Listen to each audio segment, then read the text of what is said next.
Hello and welcome to Millennium News Hour. I am Tanziba Naurin. In today's bulletin, we will present important news from across the nation and the world.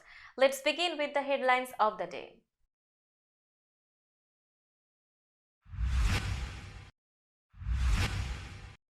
US divided over Roe's repeal as abortion foes gird for march.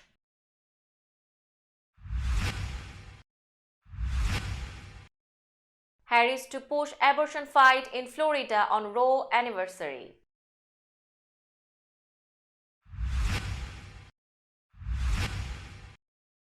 Feds to investigate nursing home abuse of antipsychotics.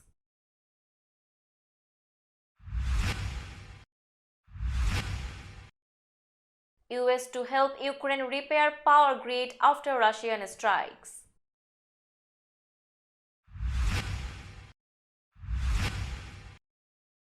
Wes Moore sworn in as Maryland's first black governor.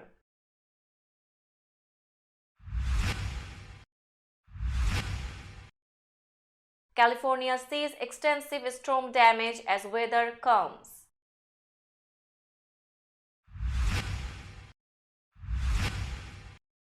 Three-gate life in slaying of Michigan guard over face mask order.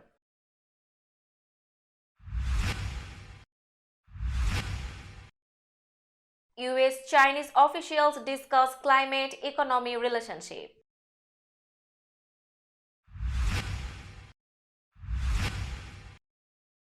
Polar bear kills woman boy in remote Alaska village.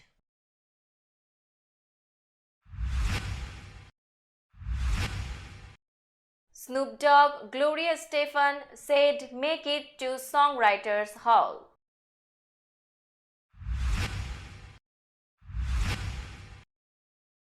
Ukraine helicopter crash kills Interior Minister, others.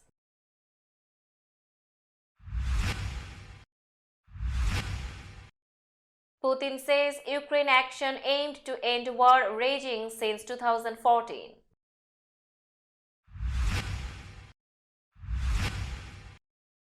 At Davos, Zelensky urges allies to speed up push versus Russia.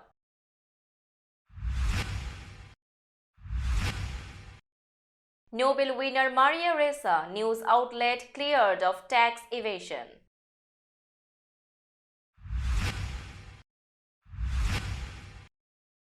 Greta Thunberg carried away by police at German mine protest.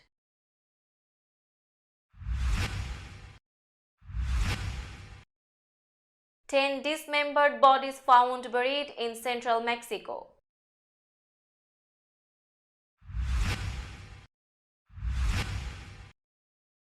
World's oldest known person, a French nun, dies at 118.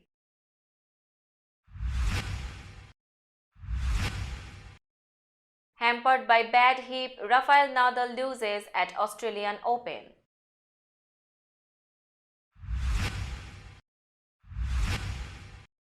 And Titans hire 49ers Ryan Carthon as 14th general manager.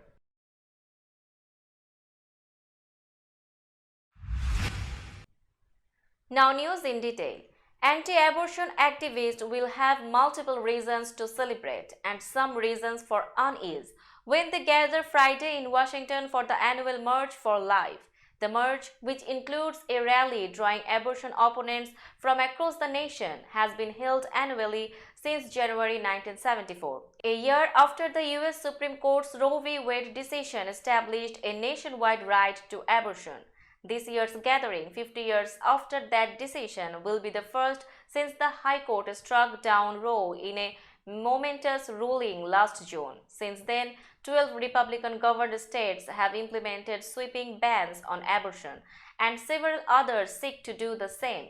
But those moves have been offset by other developments. Abortion opponents were defeated in votes on ballot measures in Kansas, Michigan, and Kentucky. State courts have blocked several bans from taking effect, and myriad efforts are underway to help women in abortion-ban states either get abortions out of state or use the abortion pill for self-managed abortions.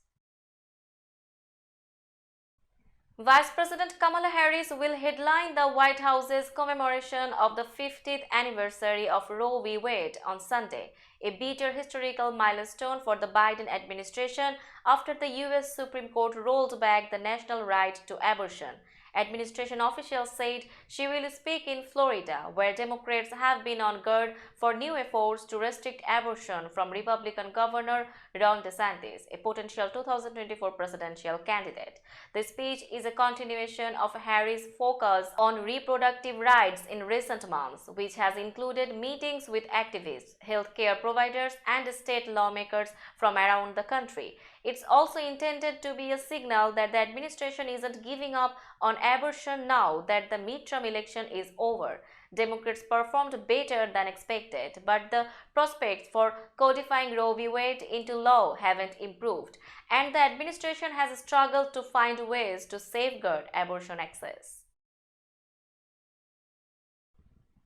The federal government says it will begin a targeted crackdown on nursing homes' abuse of antipsychotic drugs and misdiagnosis of schizophrenia in patients.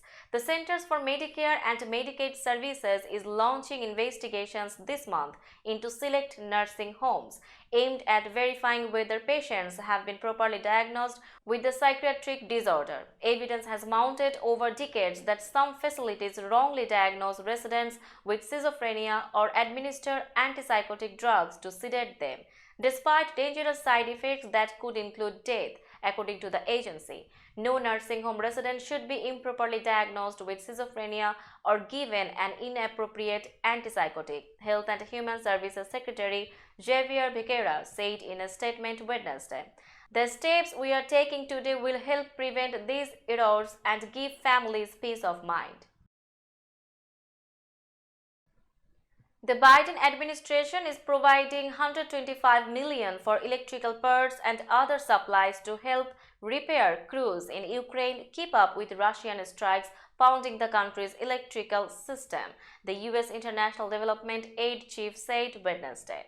The U.S. Agency for International Development plans to use the money to procure backup power for Kiev's water and district heating systems.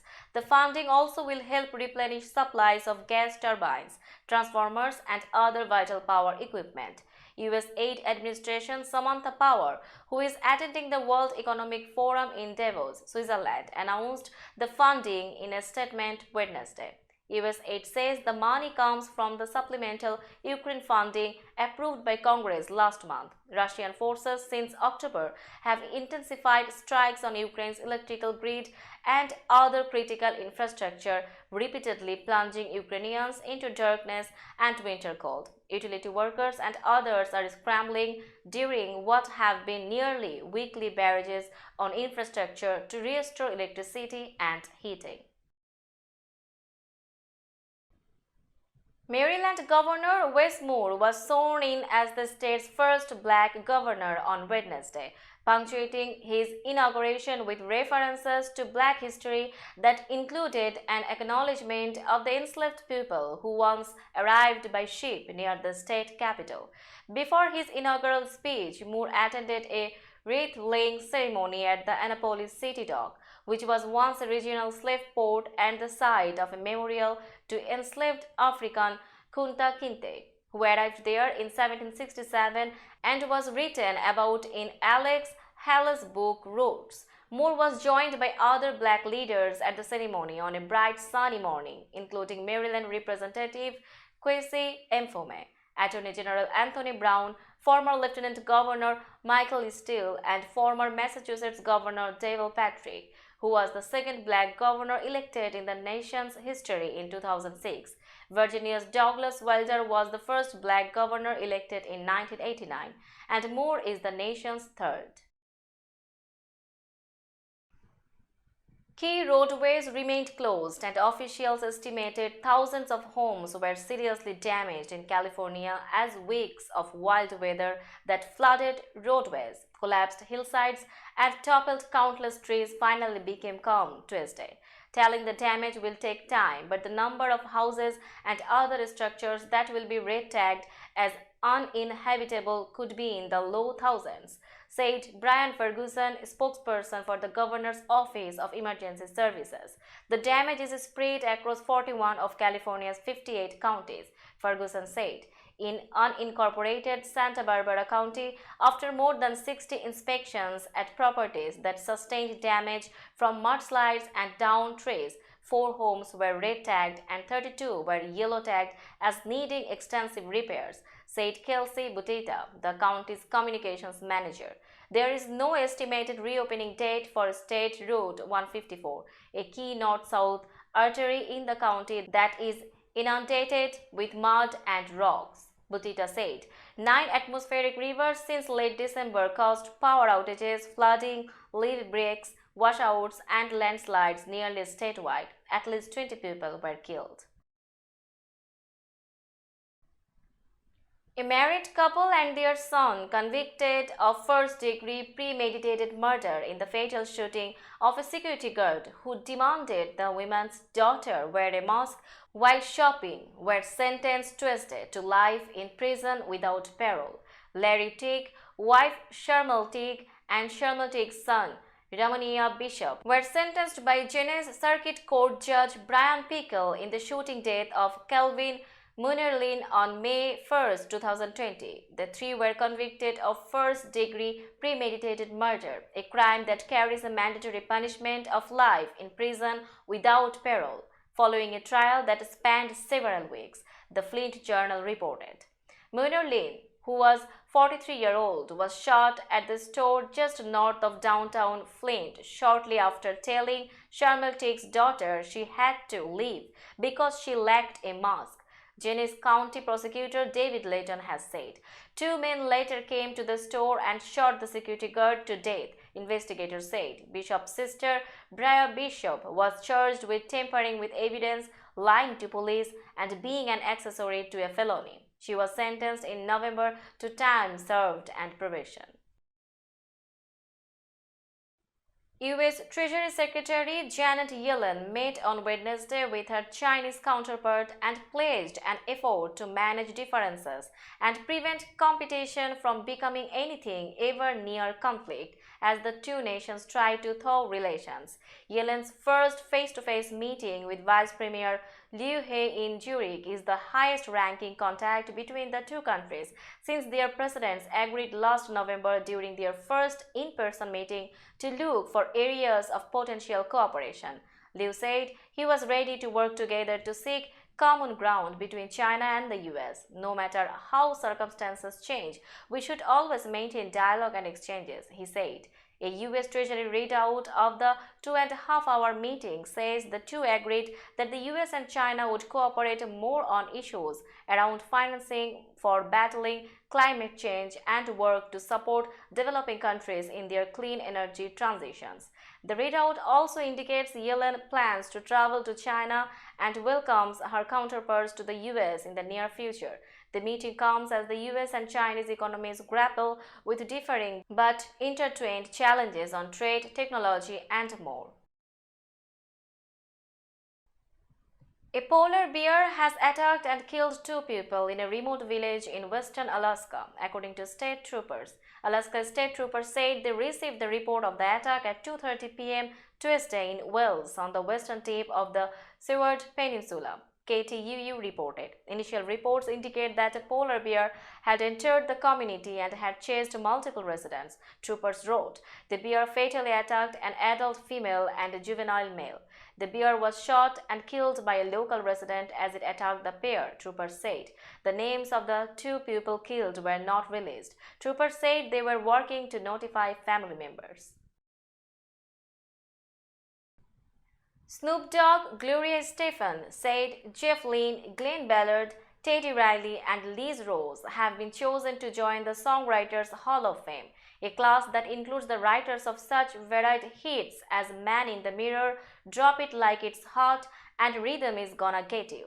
The 7 songwriters from the class of 2023 will be inducted at a gala June 15 at the Marriott Marquis Hotel in New York City. Snoop Dogg, whose hits include Drop It Like It's Hot and Gin and Juice, will be joining such rappers as Missy Elliott, and Jay-Z in the hall. Stefan is credited for popularizing Latin rhythms with such crossover smashes as Rhythm Is Gonna Get You and Let's Get Loud.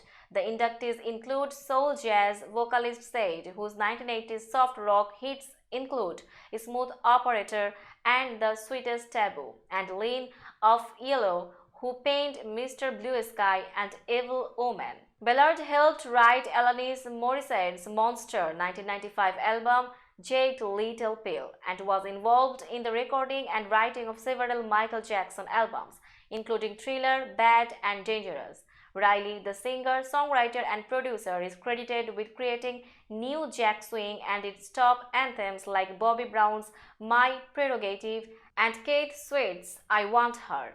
Rose co-wrote many songs with Taylor Swift, including You Belong With Me, Teardrops on My Guitar, and White Horse. Now it's time for global updates.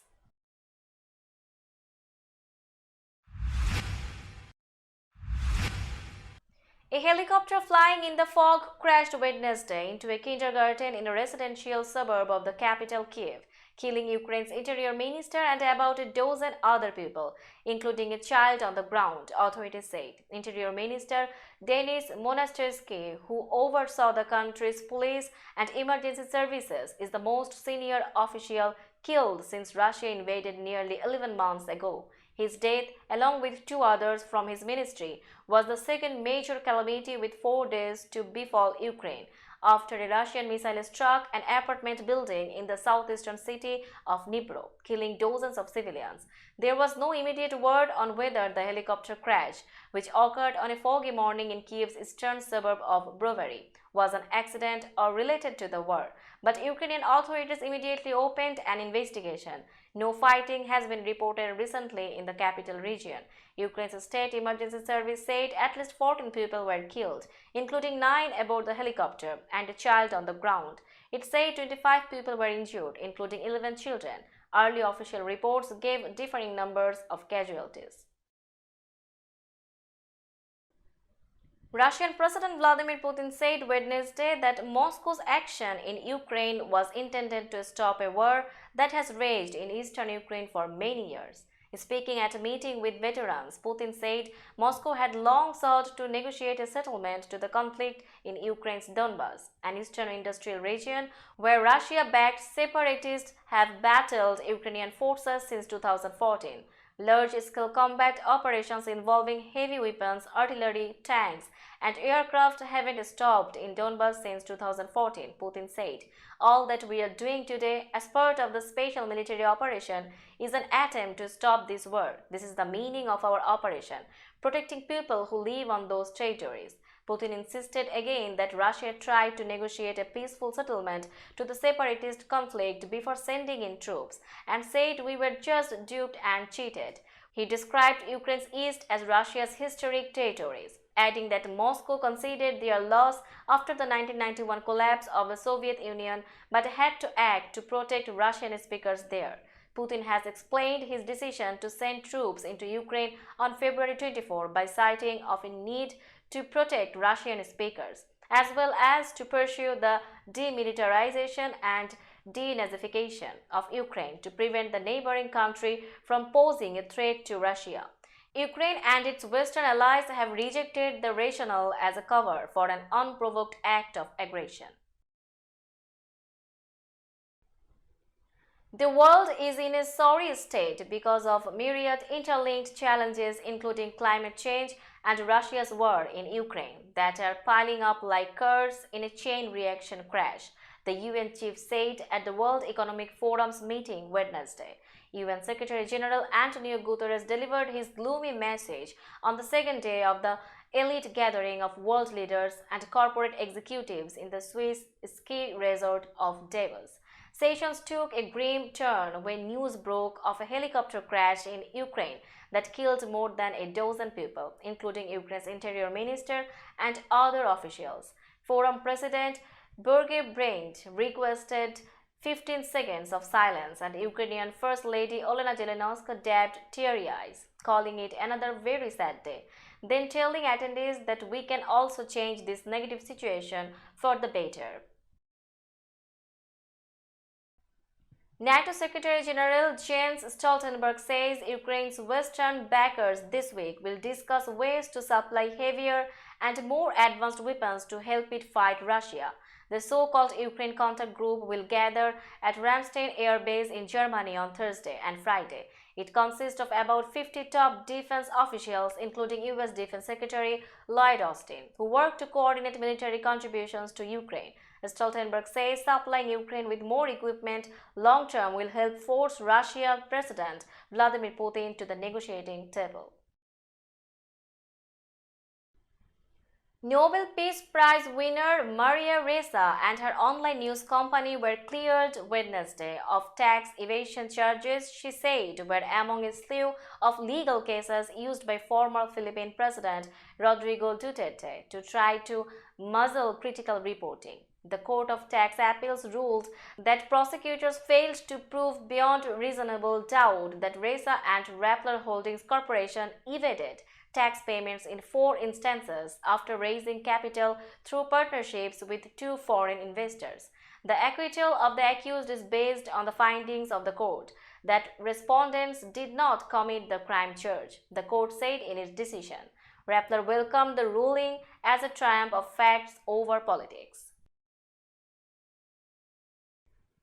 Police in Western Germany carried Swedish climate activist Greta Thunberg and other protesters away Tuesday from the edge of an open coal pit mine where they demonstrated against the ongoing destruction of a village to make way for the mine's expansion, German news agency DPA reported.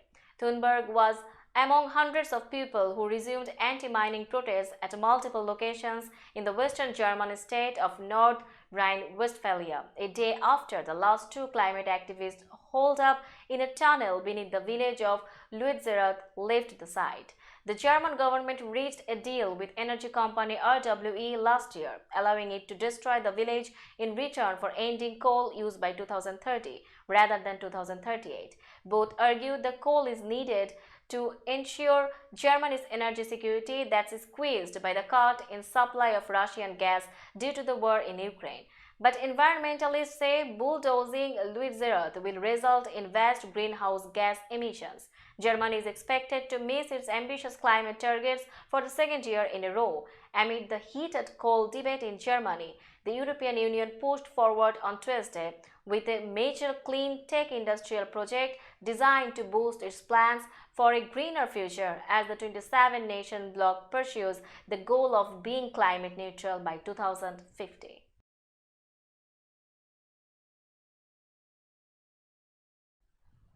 A French nun who was believed to be the world's oldest person but had been reportedly growing weary of the burdens of age has died a few weeks before her 119th birthday. Her nursing home in southern France said Wednesday. Lucille Brandon, known as Sister Andre, was born in the town of Els, southern France on February 11, 1904 and lived through the 2 world wars. As a little girl, she was astonished by her first contact with electric lighting at school and more recently survived COVID-19 without even realizing she had been infected. Spokesman David Tevela said she died at 2 a.m. on Tuesday at the St. Catherine Labor Nursing Home in the southern port city of Toulon. The Gerontology Research Group, which validates details of people thought to be 110 or older, listed her as the oldest known person in the world after the death of Japan's Ken Tanaka, aged 119 last year. The oldest living known person in the world listed by the Gerontology Research Group is now American-born Maria Brenes Moreda, who is living in Spain and is 115. Now it's time for business news.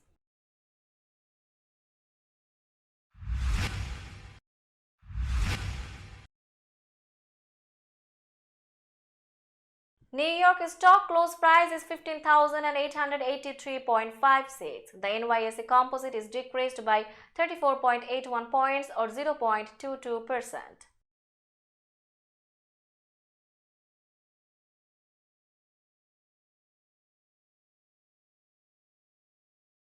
Tokyo stock close price is 26,791.12. The Nikkei 225 index is increased by 652.44 points or 2.50%.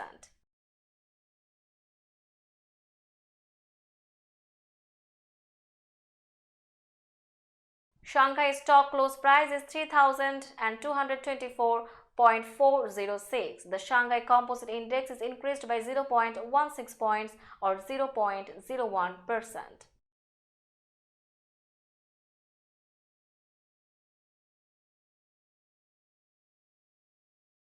Hong Kong stock close price is 21,678.00. The Hang Seng Index is increased by 100.36 points or 0.47%.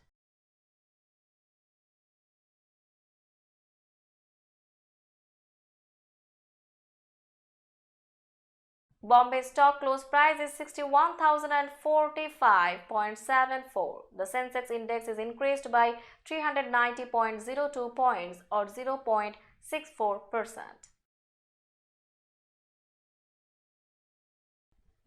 Now a look of today's sports stories.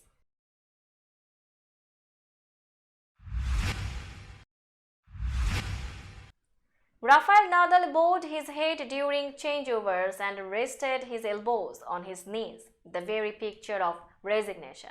What already was a poor start to 2023, following a year marred by all manner of health issues, reached a low point at the Australian Open on Wednesday. The defending champion and number one seed at Melbourne Park, Nadal injured his left hip and lost to Mackenzie McDonald 6-4, 6-4, 7-5 in the second round, abruptly ending his bid for a record-extending 23rd Grand Slam trophy. "It's a tough moment. It's a tough day," said Nadal, a 36-year-old Spaniard. "I can't say that I am not destroyed mentally at this moment, because I would be lying." He pulled up awkwardly at the end of a point lead in the second set against the 65th ranked McDonald. The Tennessee Titans have hired San Francisco Director of Player Personnel Ryan Carthon as their general manager. The Titans announced the hiring Wednesday morning, wrapping up a search that formally started January 12. Carthon will be the franchise's first minority GM. He is tentatively scheduled to be introduced at a news conference Friday. Controlling owner Amy Adams Strong, who ran the search committee that interviewed 7 candidates, said in a statement they are excited to add Carthon with his variety of experience as a player, scout, and personnel executive. Let's have a look on today's weather forecast.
That's all in today's news. Keep watching Millennium News 24 for latest updates. Millennium TV USA and Millennium News 24 network is transmitted and available to be watched free for all at TVs such as Sony, Samsung, LG, Roku TV, Amazon TV and Apple TV. And also in all European countries and Australia available with the Sky Network, Worldwide Jago TV, Radiant IPTV, Worldwide Jago BD Network and Horizon Satellite globally. Stay connected with us for all types of informative and entertainment program. Thank you.